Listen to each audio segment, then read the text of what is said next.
wa kike.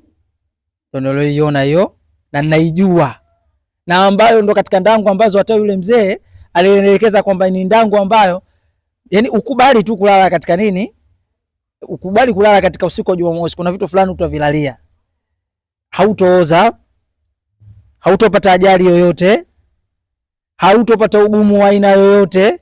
Shati lake tu ni kubwa kwamba uwe na mtaji ambao unaweza kukusimamisha pale barabarani.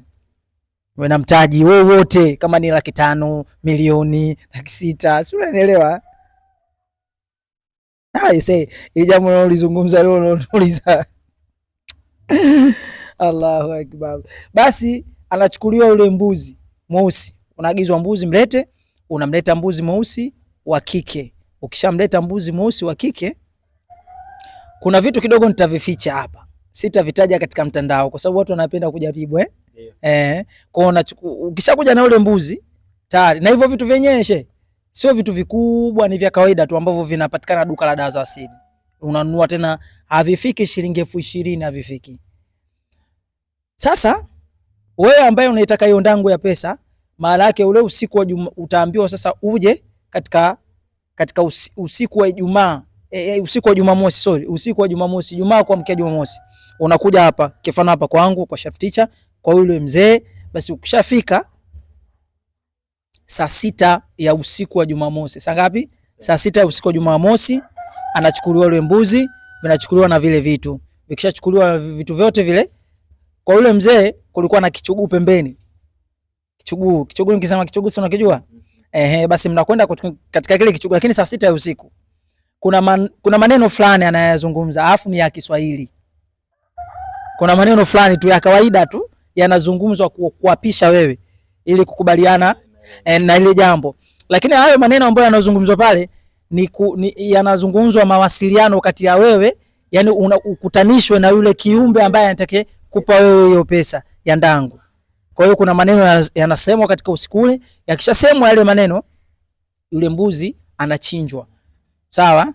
Anachinjwa. So yule mzee yupo na wasaidizi watu wake, anachinjwa yule mbuzi. Akishachinjwa, na taficha katika hii damu nini kinafanyika? Haunywi. Sawa? Haunywi ile damu. Ile damu kuna vitu vinafanyika pale pale ukiwepo na wewe.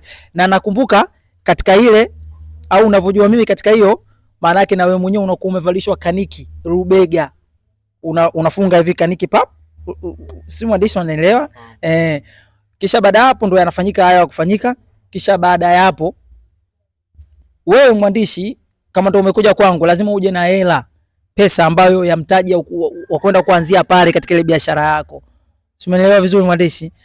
Kwa hivyo ile pesa itakuwepo pale. Haichukuliwi hata shilingi 100. Haichukuliwi. Kwa hiyo vitafanyika vile vitu, kishamaliza atachunwa ule mbuzi wenyewe wote, itapatikana ngozi. Yaani atachunwa vizuri kabisa. Itapatikana ile ngozi ya yule mnyama, mbuzi mweusi. Kisha baada ya pale ile ngozi itaanikwa. Itaanikwa na wewe utalala pale mpaka ile kesho yake pale. Itaanikwa ile juani vizuri kabisa, na kama haijakauka hauruhusiwi kuondoka mpaka ile ngozi ifanyaje? Ikauke. Shehe, unaondoka na ngozi na pesa yako. Unaondoka na ngozi na pesa yako. Unakwenda mpaka nyumbani. Shate sasa unaambiwa sasa hii ngozi nenda kaiweke ndani kwako. Ukishaiweka ndani kwako, uwe na chumba kimoja, uwe na vyumba viwili, iweke tu ndani kwako. Ihifadhi vizuri. Sawa Ihifadhi vizuri. Kama wewe ni mtu wa watoto nini, si unajua mara umeingiza huyu kesho umeingiza, yani hiyo haina sharti sijui usifanye hivi usifanye hivi. Ila sasa ile ngozi haitaki kuonekana na mtu yoyote, yani hilo ndio sharti kubwa, haitaki kuonekana na mtu wa aina yoyote isipokuwa wewe. Ile ngozi, ndugu mwandishi, itatandikwa katika usiku wa Jumamosi.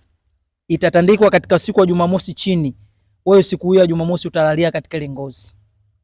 Kuanzia usiku wa Jumamosi, maana yake Ijumaa mpaka Jumamosi asubuhi, unaikunja ile ngozi yako, unaihifadhi sehemu, unakwenda kwenye biashara zako. Sasa yani ni hela na hela na hela na hela, lakini hela zenyewe ni hela za ndangu hizo. Sawa? Ila katika ule mwezi ambao uliofanyaje, uliochinja ule mbuzi, utahesabiwa, inaangaliwa tena, wanaangalia ni mwezi gani kwa kutumia miezi ya Kiarabu. Kama ni mfungo ngapi ulichinja, basi utarudi tena mwakani katika ule mfungo ule, utarudi na ile nani ngozi yako utarudi nayo kule. Ukisharudi nayo kule yatafanyika tena yale yale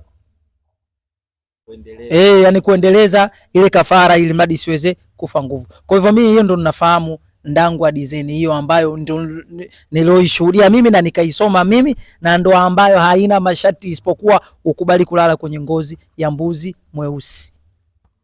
Kwa hiyo sharti kubwa ni kulala katika ngozi ya mbuzi mweusi na isionekane na mtu yoyote kabisa. Nadhani watakuwa wametazama na wamesikiliza kwa uzuri.